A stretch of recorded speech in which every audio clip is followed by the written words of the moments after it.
Hey everybody, Ed here with the Digital Digest, and today I wanted to share a software demo for the Samsung Galaxy Tab S 10.5. This is applicable to the 8.4 as well, since both tablets sport the same hardware and software, the key difference being the difference in screen size and form factor. The first piece of software we'll be looking at is Samsung's very own SideSync, which is in its third generation now, and essentially it just allows remote access to your Galaxy smartphone, in this case the Galaxy S5 being the perfect mate for the brand new Tab S lineup. Of course, the Note 4 will also be supported, as well as other versions of Galaxy phones. Samsung hasn't announced anything, though, as of yet outside of the 5. And you can see right now it's pairing up over a direct Wi-Fi connection, so you will need to be on the same network, essentially, in order to have the SideSync application work. And now you can see I'm actually looking at my smartphone. Now, this is not a new element to Samsung tablets, but what is new about it is the actual ability to manage phone calls, something that the previous generations could not do. You can move this around your screen, essentially minimize it, maximize it, so you can do a full screen mirroring, although the resolution and performance is going to reflect the fact that this is a remote access experience. We aren't actually directly on the device. So lag is there, but that's not lag from the tablet, that's lag from the network. And right now I am nowhere near my router, opposite end essentially from the router. And in terms of performance, it still operates relatively well. But as I said, the key feature here is that we now have the ability to make and receive phone calls. And that really was the key to bridging the gap on SideSync software. In fact, this is something Apple is now integrating into their devices as well. So that tells you a little bit about what this means to the tablet world if basically Apple is, I won't say copying, but for lack of the better word, they are exactly what you just saw and bringing that to the next generation of the iPad. And it makes sense because when you're using your tablet, you shouldn't really necessarily have to jump to your phone if you can actually interface with that device natively on the tablet. And that's exactly what Samsung has been working towards for 3 years, or 3 generations, I should say, being that this is version 3.0. But this tablet is really feature-packed if you embrace TouchWiz, the magazine UX. So let's start off with the most basic element, which is your wallpapers, widgets, and the ability to customize all of your home screens. You can see all I did was long touch a home screen right there, and immediately you're given the option to select from setting the wallpaper for your home screen, lock screen, or both. And it really just gives you quick and easy access to the already on-board wallpapers that Samsung has to offer, or you can go into your own images. And that's really a quick and simple way to customize your device right out of the box. Rudimentary for those of you that are accustomed to using Samsung devices, but there are some of you out there that are using the Galaxy experience, which is really TouchWiz, for the first time. And the good news for those of you that are, this is the best generation ever. Also, I have received multiple updates so far on the Tab S lineup from Samsung, and they've only improved stability and overall capability from what I've seen so far. And I say that because battery life seems to have improved as well. Now you can see we've got a flipboard integration that's part of the magazine UX experience, and right now they have one area reserved for the WatchON application for your TV experience, another for their aggregator for content that they think you're going to be interested in based on your location and basically what you are interested in. Then they have Paper Garden, which is their e-reading application. Do keep in mind if you're using Paper Garden that when you go into reading mode, which is inside the settings also, you can select which applications will use reading mode, which will enhance your reading experience. You should be aware that these are very large files, so you will want to archive these after actually reading. And this is only a sample, granted, but it gives you an idea of what performance looks like when you're going to be reading at least magazines on a device like this with that beautiful 2560 by 1600 resolution Super AMOLED display. So that's the end of the sample here of Architectural Digest. If I go ahead and back out, keep in mind, I know a lot of you have asked, is it ideal for e-reading, having these soft keys on the actual bezel of the tablet? My answer to that is that you get used to it. You learn how to be comfortable with it, and then it isn't an issue. You know, the first day that you start using it, it may be, but once you're accustomed to using the device, it will be negligible at best. But as I mentioned, remember, you will want to delete or at least archive those magazines that you have been purchasing, because they will eat up your 16 or 32 gigs of respective space on the 10.5 or 8.4 extremely quickly. Then to the left, we have essentially quick access that you can customize, whether you want bookmarks, which you can add based on whatever bookmarks you've built into the onboard web browser already, and you can select from those simply by touching any of those plus signs. You can see I have side sync, a quick link basically to it right there, quick link to the alarm clock, which is stock, your calendar, and then lastly any stocks, which will link up and sync with a Yahoo portfolio if you actually already have one. Works fairly well as an all-in-one interface for content consumption. Then you have the business end of things, and I've shown this before on the magazine UX. It's not new. It just works better than it has on any other tablet from Samsung, and the irony is that we don't have new hardware. We really only have new software and a new display for the most part, and design.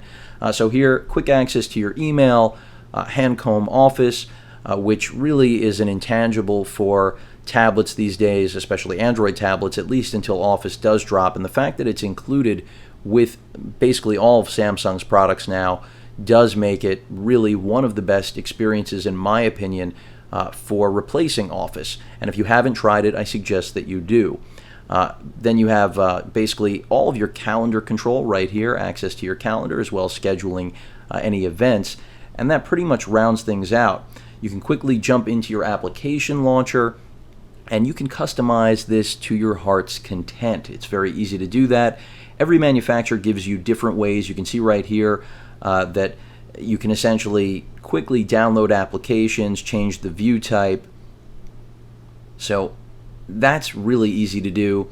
You may have noticed this little floating icon in the background, and that floating icon is the Toolbox, and it's something I'm going to get to right now.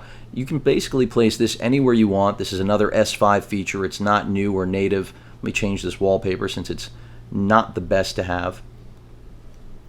But the Toolbox gives you 5 applications that you can essentially customize which ones you want them to be from a list. I'll be showing that a little bit later. And then using that, you have quick access to those applications. So you can see here the camera, photo gallery, video player, your web browser, and email. And so quickly I can just jump right into the camera, and clearly on the home screen that's not a huge advantage considering we have the camera right there, but you could imagine how when you're inside other applications, since this does basically stay hanging around until you long touch, and actually remove it, but you can also go ahead and edit it, as I mentioned before. And you can see immediately we have a long list of different applications that, whether they're ones you've installed or have come stock, games, whatever it may be, and you can select exactly what you want. It's as simple as checking off that new one. Of course, you will have to remove one in the event that you don't have any more space in the dock for the 5 applications. But it's that simple. I now go back, and we now have a game, or we should. I may not have saved it. Let's see. I did not, so let me go ahead and do that again. Had to hit done. And now I can actually launch a game straight from the Toolbox. We're not going to actually look at that right now. So the Toolbox is one of those brand new pieces of software, much like the SideSync 3.0 call capability, that I think is really interesting here on the tablet. Very useful. It just goes hand in hand with the multitasking capability, which many of you are already familiar with. So this is very simple. We could have a Word document, and then let's say I actually need to be on the web at the same time for reference. Very easy to do. And of course, as always, without customizing your launch home screen, your starting page, Samsung defaults by telling you about the perks of your tablet, which I'm going to touch on in this video as well. In terms of the keyboard, you'll notice now that we're in the split screen mode, we have a floating keyboard, because Samsung knows that you are working with 2 different applications and require flexibility. You can resize these. I've shown this a million times in other Samsung videos. It works just as it always has. You can also flip them, basically expand one. You can also take not screenshots, but essentially cut out any pertinent information that you want and paste it to the other window. That's what essentially comes up here in these quick options from that just quick touch of the actual resizing, I'll call it widget. The floating keyboard, you can change that if you prefer, easily done the same way you would on the keyboard, basically on any part of the TouchWiz experience here. Again, anyone using a S5 is going to be very familiar. Anyone using a Galaxy device in general will be very familiar. You have voice input right there as it goes away on me. You can also do text transcribing where you can write with your hand and actually have it transcribe. That's very simple to do. So essentially, if I wanted to go to CNN, I'd prefer not to do it this way, of course. You can see we have it right there. Very easy. I would never select to go that route, but for those of you curious, it's extraordinarily competent when it comes to transcribing handwriting. Of course, with an S Pen, this would be desirable. With your finger, it's far from it.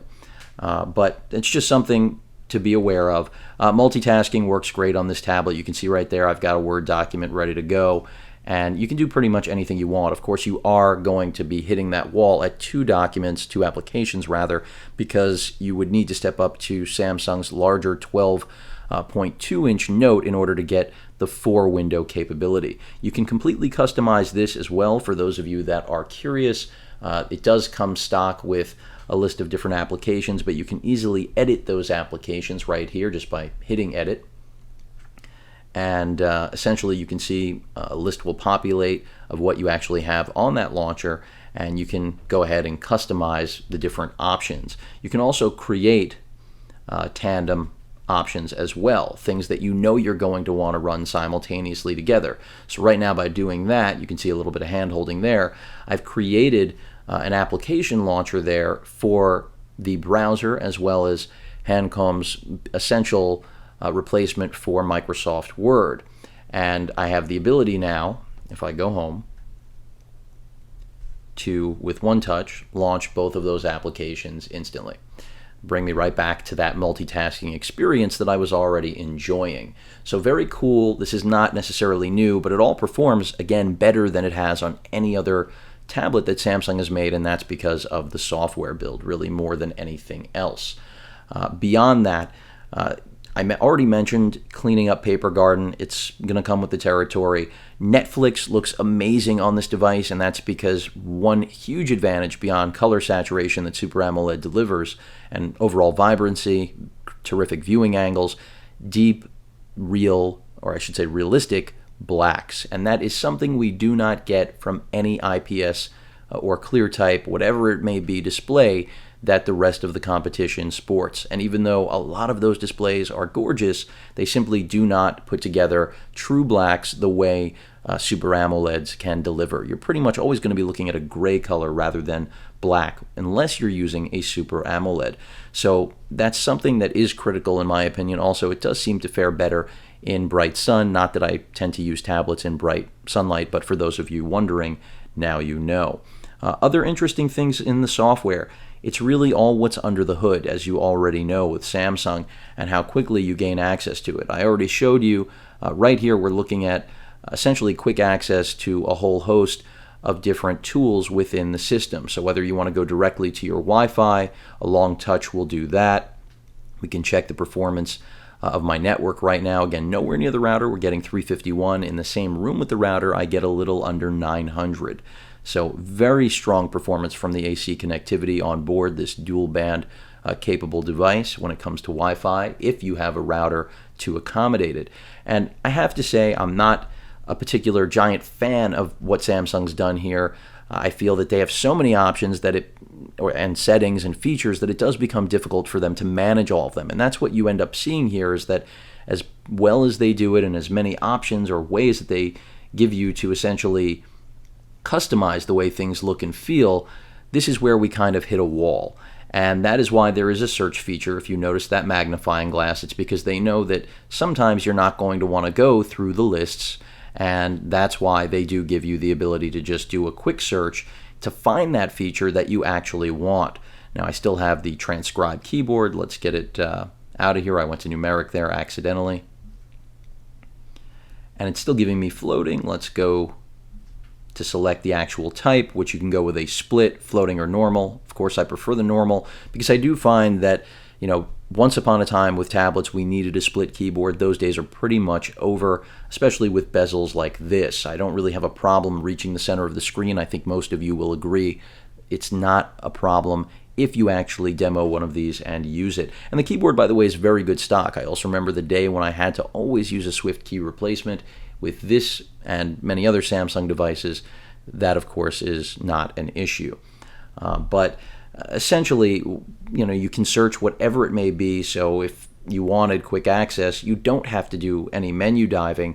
But for me, I pretty much know where everything is already. So I'm going to skip straight to the interesting stuff because the connections are self-explanatory. It's control of all of the radios that you have on this machine. And of course, screen mirroring, printing, nearby devices. But when you go into the device, that's where you start to see some interesting things. And I've already shown some of this. I mean, the sound settings are exactly what you would expect. A little bit of customizing with the email and calendar and basic things. But the display, I've already talked about brightness, by the way, which has been at 100% through all of this. I recommend staying away from the auto brightness. I would personally adjust it to whatever you feel comfortable with. After all, you purchased this tablet because it has a fantastic screen, so don't sell it short. Control of screen rotation, okay, stock stuff, self-explanatory as well.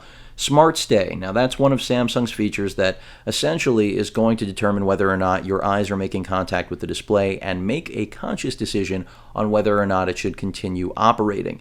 Now, this may sound like a gimmick, but it does work. Some of you already use it, some have heard about it and are seeing it for the first time. It's all a matter of personal preference, in my opinion. I don't actually use it because I tend to feel that, if you have the screen set to a timeout that's realistic, it isn't something necessary, but that's not what it's really there to do. It will pause video if you look away. You've seen it in the commercials. It's a good gimmick that does actually work. Screen timeout, your screen mode, which I've shown before. This allows you to choose between adaptive display, which Samsung says optimizes the display to whatever it's actually viewing at said time. The cinema mode, which is clearly best for video content, photo, for still images. And then basic is going to be the most, quite frankly, basic color scheme that you're going to get and the least saturated of any experience on this Super AMOLED. But then we get to things like reading mode, which I mentioned before, where you can actually, when you're inside reading mode, tell it what applications you would like it to work for. So it just had it by default set to, the bookstore, but if you wanted to have reading mode in anything else, whether it was Business Week, the New York Times, anything you have installed, you just again check it, hit done, and you're good to go. And this is part of, I think, what Samsung doesn't market properly are all of these features, and there literally is a laundry list, and that's part of the problem.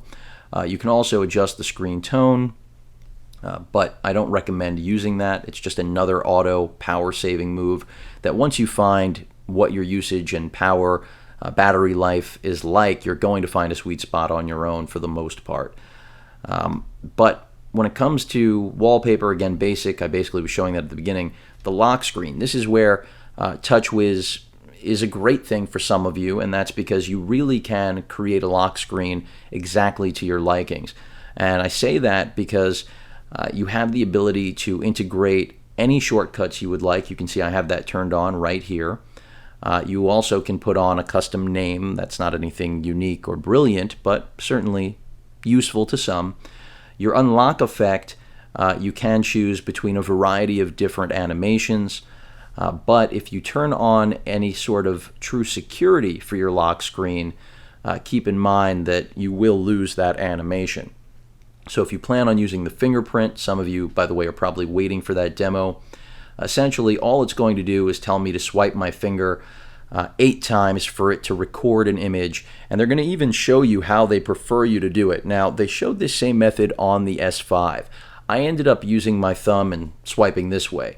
With the tablet, on the other hand, it's all a matter of finding, again, what you're comfortable with, what you think ends up, being the best way to do it. So I can try going their route. We'll see how many times it actually takes.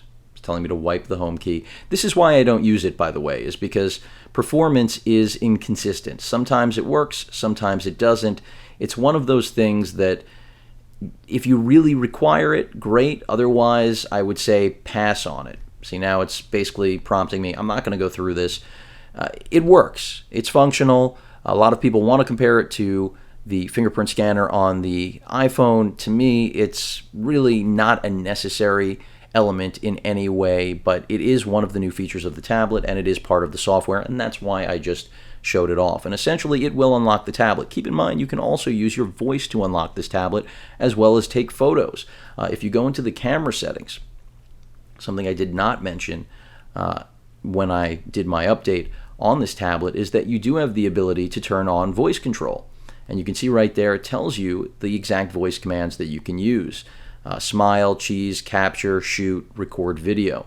So those are all nice add-ons that you really will not find with any other manufacturer. And that's what Samsung gets right, whether people respect TouchWiz or not, is that even unlike Apple, they far exceed any other manufacturer when it comes to essentially building an experience that is their own. And I know that is a lot coming from, a reference point of, like I just said, Apple, which pretty much started the game in many ways for the smartphone as well as tablet industry. They at least gave us the broad market that we have now, the foundation, the beginning of it, by mass producing devices that no one else would.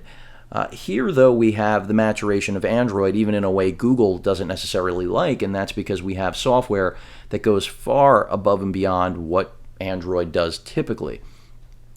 Going back into those settings, as I was mentioning, when you are actually dealing with the lock screen and customizing things, you will need to use the widgets if you want to integrate things like social networking and different cards for Google Now, all those sorts of things. But the shortcuts are there. If I go ahead and turn this off, by the way, it's as simple as just going into the shortcuts. You can see right there, Internet Browser, Search, Camera, the Gallery, and Chrome.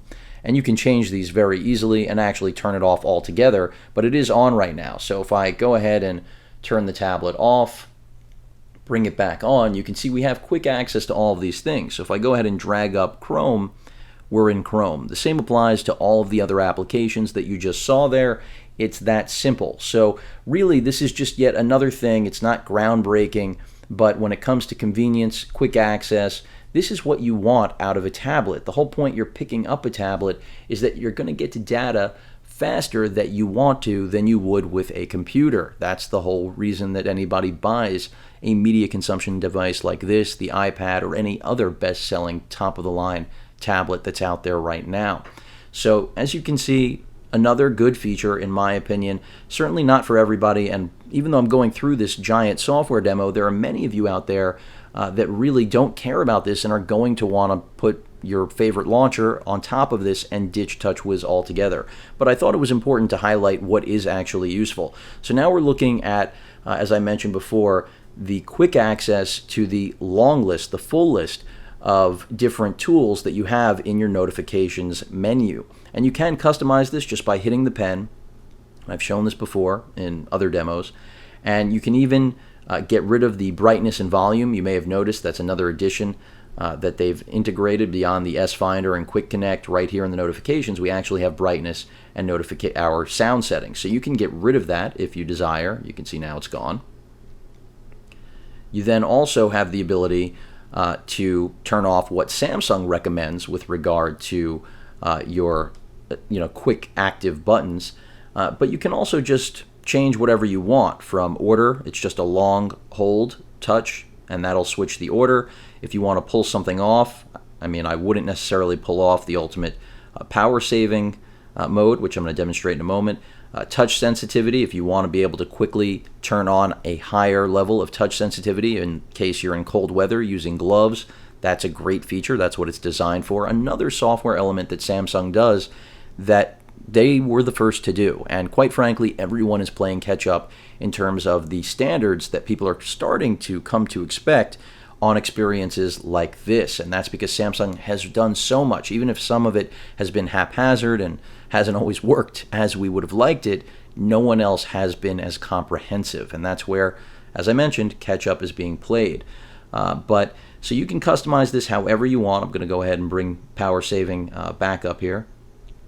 And you can see this is still floating here because I did not get rid of the tool widget. The toolbox is still there, ready to go. And that's why it does have true novelty, is that it is always there available with your favorite applications ready to go in any multitasking or even just browsing experience. So that's great to have. But that's just the easy, quick customization of your active buttons, as they're called, really power tools essentially for this tablet. But if we go ahead and jump back home here, other things that you should know: quick access to your entire device in terms of everything that's on board just by touching that button on the left. This is a new element of this version of TouchWiz that launched with the Tab S, and it just gives you complete access to all of your internal storage as well as your external storage in case you have a micro SD card on board. And you can do write to the SD card. For those of you worried about KitKat and the permissions and needing root access, that is not an issue here. I've mentioned that in a previous video. I'll reiterate it again because it is not an issue. So essentially, you have that ability to browse an image relatively quickly. You can select how you want to do it. And the Super AMOLED just makes everything look fantastic. I am in the photo mode right now, pinch to zoom, of course, in full effect. And this tablet, because of its display and internals, really just makes everything else look like garbage in large part. And I've said that, and it's not because it has cutting-edge hardware under the hood. It's just the combination of hitting all of the marks that you could possibly want and having the best display ever made.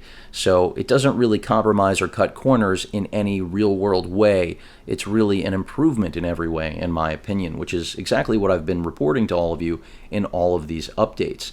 But going back into the launcher, I've gone over stock software that's integrated.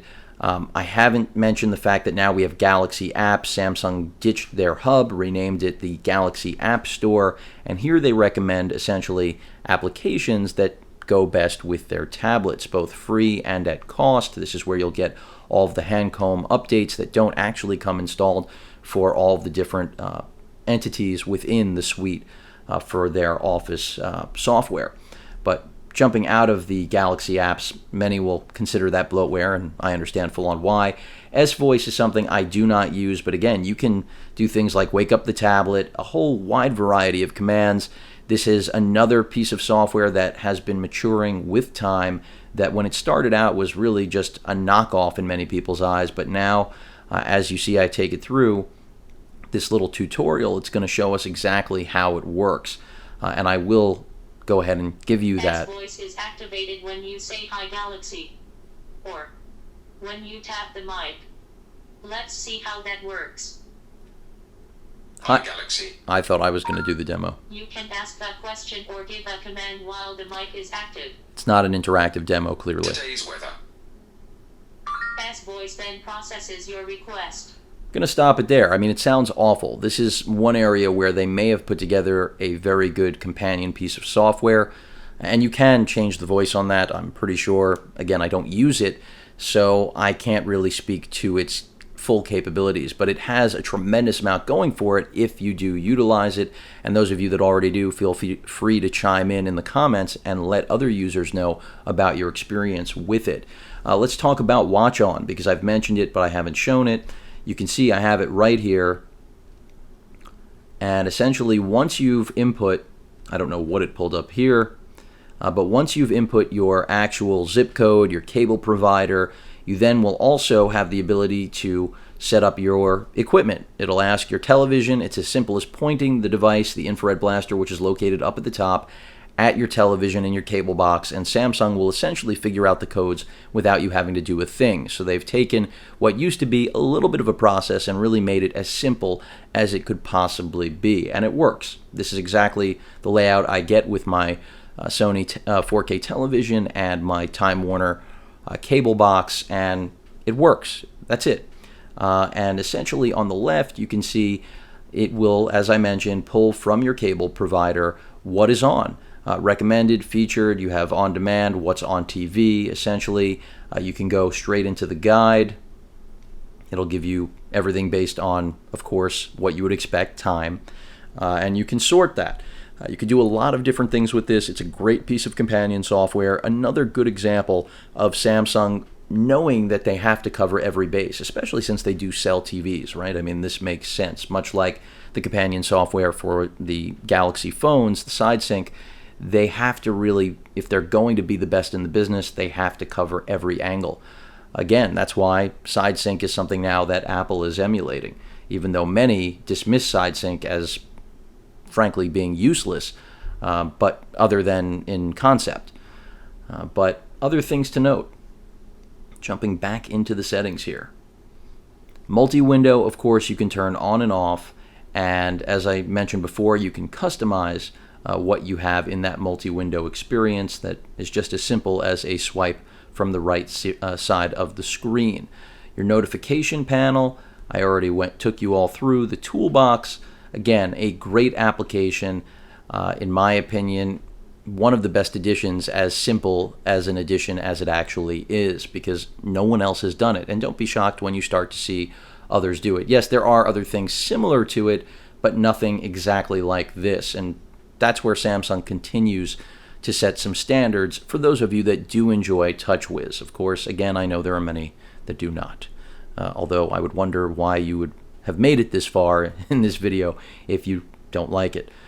With regard to motions, the controls, you can use motions, believe it or not, to mute, pause. As you can see, also, you can use the palm swipe to capture.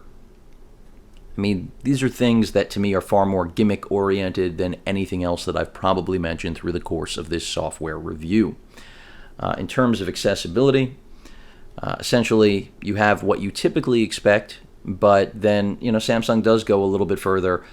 In terms of additional software you can install, this is basically where you're going to get access to, well, I'll take you right in there, a whole wide variety of different tweaks that you can employ depending on what your accessibility issues are, whether we're speaking with regard to magnification gestures, notification reminders, if you need negative colors. I mean, they've got a lot of things here that other manufacturers often do not, much like everything else. Blocking mode, moving away from that, is a great feature, and I'm using it right now, and it's working just as expected. We're not having any interruptions. This is something that you'll also find on Galaxy phones. It's not unique to the Tab S, but it's certainly a welcomed feature for when you actually need it. You turn it off, and basically that block is lifted so that you're no longer in a privacy mode, as I would call it. Users, a key thing for those of you that want to have multiple users, children, guests, whatever it may be, your spouse for that matter, sibling, whatever, the whole household. This gives you the ability that everyone will have their own piece of this tablet. You can go ahead and create additional accounts with passwords. They can be protected however you like in terms of the different security measures that I've taken you through the course of this demo. And you can set it up and you're good to go, and then that person just logs in and no one's privacy is compromised. And that is the utility of multiple users, something that's been around for quite a while, but some tablets still do not take advantage of. Private mode, that is yet another thing that you can employ. Basically, you can see right there, it puts a lock on your content, essentially, and keeps it hidden on the device. I'm not going to jump through that right now. Get back into settings. I could, of course, just have touch settings on the next home screen to the left, but back to where we were here. The finger scanner, as I mentioned before, is really a matter of personal preference. You do have the ability to pay with PayPal using it, which is cool, but I think that many users are going to find that since it isn't a 100% smooth experience, at least in this first generation offering from Samsung, and the same applies to the Galaxy S5, they're going to stay away from it. And then it isn't to say that it doesn't work. The majority of times it does. It's just not good enough, or at least for me, practical enough to use. I just find that at least with the S5 already, there are too many instances when I'll be trying to swipe to unlock the phone and it's just completely impractical. Whether I'm holding something else, it's just you want to be able to open up the phone and be good to go. And even though I do have it on for security, it's still not the best implementation that Samsung can bring us. So I haven't seen a difference between the performance here and the S5, and you shouldn't expect one either. I expect they're using the exact same parts. That's how Samsung is trying to improve margins. But that pretty much rounds out what you're going to see from the device itself. In terms of accounts, of course, this is where it's all going to populate, all of the different accounts you associate with the tablet, Google or otherwise, quick access to the cloud, backup and reset options, your language. I mean, this is all standard stuff, but power saving is something I wanted to show you. Essentially, you can go into a general power saving mode, which will squeeze out some extra juice, but if you really need to preserve your battery, you can go into the ultra power saving mode. And you can see it's giving us a warning already because we're going into a monochrome experience. You can see it's estimating that with the 50% battery that's left on this charge, we're going to get roughly almost 39 days of at least standby time. That's not actual usage, clearly. And you can see here we go, we're basically dimming the screen, going to monochrome, and it's going to be, not the most beautiful thing to watch here on YouTube, but basically you're going to see a rudimentary, almost basically, a calculator of sorts is what it reminds me of, a 10.5-inch Super AMOLED one, because you have just a clock, calendar. You do have access to a browser, believe it or not. It will be monochrome goodness, and it'll work. You'll see right now. There aren't really any problems with using it this way. It's a matter of whether or not you need to preserve that battery, and it will work. You can actually add other things as this loads up. And really, again, this is all about preserving battery life. How much do you need? If you hit another one of the plus signs, you can go ahead and add other applications, but you are limited in what you can actually add. And you can see it's just as easy as hitting that menu button and turn off the ultra power saving, and you're back into the regular mode within, I would say, about 20 seconds or so. So it's definitely a great feature on the Galaxy S5, also a great feature to have here. Other companies are doing it, like HTC on the M8, as well as other manufacturers. The key difference is that you really can't take advantage of the ultra power saving the way you can here with a Super AMOLED on a traditional IPS liquid crystal display. So that's another area where the AMOLED really does make a difference when it comes to power saving, because you are really going into as true a monochrome as you could possibly be in, only utilizing the power necessary to display the white that is actually on screen in a way that LCDs simply can't because of the way they actually operate. Not going to go off on a tangent. And everything else here really just works. I mean, I've said this in every video I've done so far because usually software is the hurdle with Samsung tablets, but this is the best the software has ever been. Other things to note, beyond that, storage. This is the 32 gig version. Right now I do have a decent amount of things installed, but I'm nowhere near fully maxing this tablet out yet, and I'm already down to 21 gigs. So keep that in mind. If you go with the 16 gig version, it is less expensive and generally will fare better with time on resale value, because most people aren't willing to pay the extra premium when a device is a year old or more, of course. If you need the storage, though, pony up the extra dollars, because you need every gig you can get, even though you can throw a 128 gig card in here and that'll run a little over $100, which isn't bad. $50 does double your internal space, and if you do really need it, it is worth it. That's why I picked it up, at least in my opinion.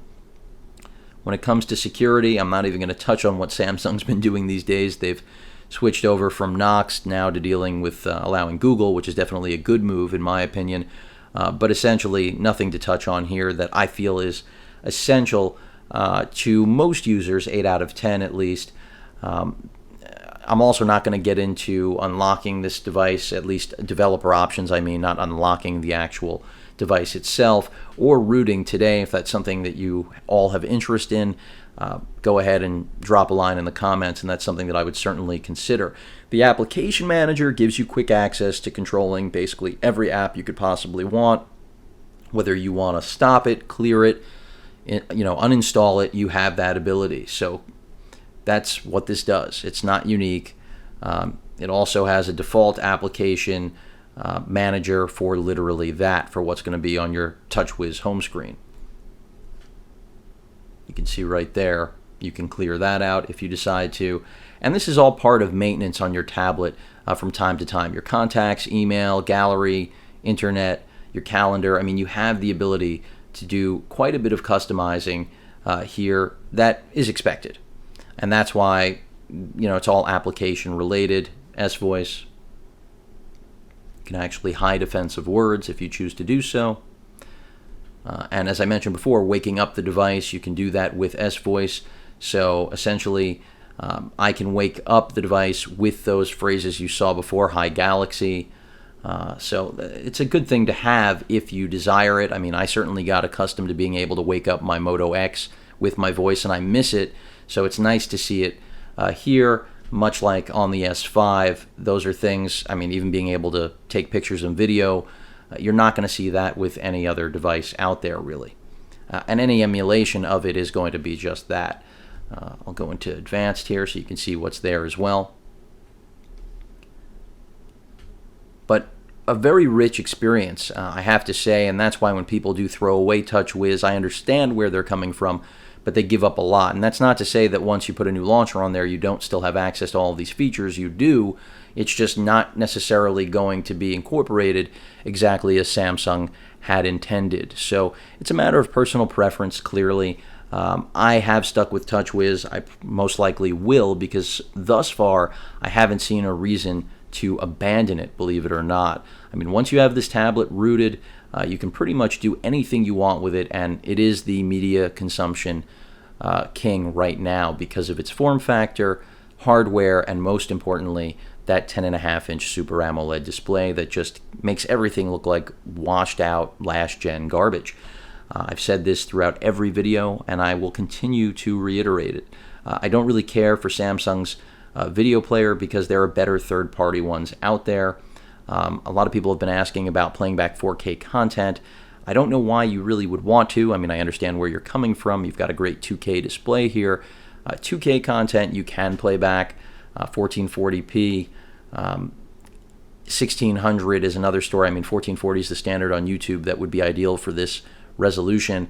But really, 1080p in terms of the processors that we still have inside these tablets seems to be a limitation for those of you that aren't familiar. That's part of the reason that if you really are looking for 4K playback, you're a generation away with regard to processing power, in my opinion, and on the graphics side of things as well. In day-to-day use, though, real-world use for the majority of people out there, not such a big difference between what we're going to get on the refresh of processor versus the experience right here, because you do have 3 gigs of RAM, you have competent components top to bottom. So for Samsung, the wall has not become hardware, it's become software. That's what they're continuously improving, and that's why I've done such an in-depth video here about that software. I'm trying to think if there's anything else that you need to know 40 plus minutes into this about software from Samsung. There's just so much. I mean, and that's why, as I said before, it's great to be able to have that search feature for those times when you don't want to go digging. And as soon as you start to type something, it'll immediately, you can see, try to populate based on what's in the settings and what you've typed. So you won't even have to finish. The autocomplete actually works really well, even though there I wasn't even aiming for anything. It works just as you would expect an Android-driven device to do so. So very nice, and I think it's useful, and I think a lot of people don't know it's there. You can see multi-window comes up immediately. You're in there. Turn it on, go into settings for it, you have it. I mean, it just works as it should. And basically, anytime you need it, help is there. This is something a lot of users don't know. Samsung has put this here for a reason. and they know that they don't really have a lot of PR out there to take everyone through all of the great features that they show on their TV spots. So they take the opportunity to do so on the tablet. For those of you unfamiliar, it is all here if you want to ditch me at any time. But, I do try to add a little more than what Samsung gives you stock out of the box. But gifts, I mentioned this before. Samsung likes to brag about the rewards you get for being an owner. Basically, they've cheaped out this year. The Tab S does not get Play Store credit, unfortunately, which I wish it did. You can see right when I launch the browser, I'll open a new tab here. You're going to see exactly the perks we get. They give the whole lineup of all the different devices. And basically, after the Tab Pro, the Tab 4, they dumped Play Store credit. Not sure why. Obviously, it was a margin move or Google agreement that ended. But this is all you get. And it's not, nothing. It's certainly better than what other tablet manufacturers give you, which is literally nothing. A year of in-flight with GoGo for Wi-Fi. 3 months of Sirius XM, which is good if you're a new user. Of course, you can create a new account. Same applies to Audible, 3 audiobooks. And Stitcher, if you want to use it, you get 6 months of premium comedy programming. Again, all for new users. But when you look back at older tablets, even the less expensive Tab 4 line, you can see they actually get a bit more. No question about it, in my opinion. And if we go to Tab Pro, $25 of Play Store credit. That was the standard for all of Samsung's top-of-the-line tablets. I really think it should have been here with the Tab S, but alas, it is not. So overall, I hope that you all got a pretty good idea of what Samsung has put together here. I mean, the software is rich, it's deep, it's really more comprehensive than anybody could possibly hope for. Customization out the wazoo here in terms of what you would want to do. And at the end of the day, if you hate it, as I've mentioned, you can ditch it. It's really a matter of personal preference. Just when you go through that camera setting menu, you start to realize how much time Samsung has put into this device. But if you want to, go on autopilot through the whole experience, you can. Samsung expects a lot of users to do exactly that, and that's why they give you things like shortcuts to their recommended apps, which are now Galaxy Essential apps, Galaxy Store, and they've customized an experience unlike any other, except for arguably Apple's, and I would say they are far and ahead away now, beyond what Apple has done, not just on a multitasking level, but, trying to get closer to laptop computer replacement. Now, for those of you wondering whether or not a tablet like this can replace a Surface Pro 3, if you are even considering the two devices, then probably it can for you. That's my best answer, even though that's not what this video is about. Because you will know if you need a full-blown Windows operating system as opposed to a mobile one that can do almost everything that you might need it to. So if you know there are limitations, you've already answered your own question.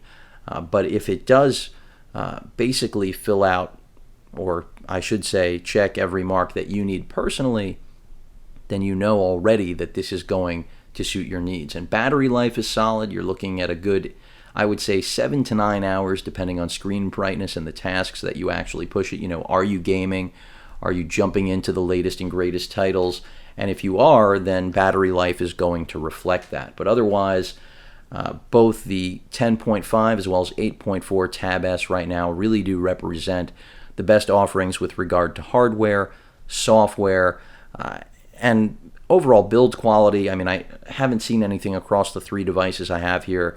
Nothing wrong with the displays. The build quality is sound. No creaking back. Of course, no backlight bleed. You don't have that with Super AMOLEDs.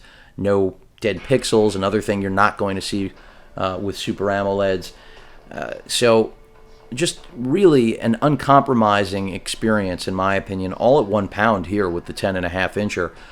The cameras are solid for a tablet, but I would never buy a tablet, obviously, for its camera capability. Sony still has the edge in that race, and I think will continue to do so because they are such a large sensor manufacturer. But hopefully this covered everything. Again, this is the best tablet on the market right now, no question about it. And I'll continue to say that because until something better comes out, which will probably be the Note version of this device, it will remain the king of the hill. Any questions or comments, please feel free to post them. And of course, as usual, please feel free to subscribe. Later.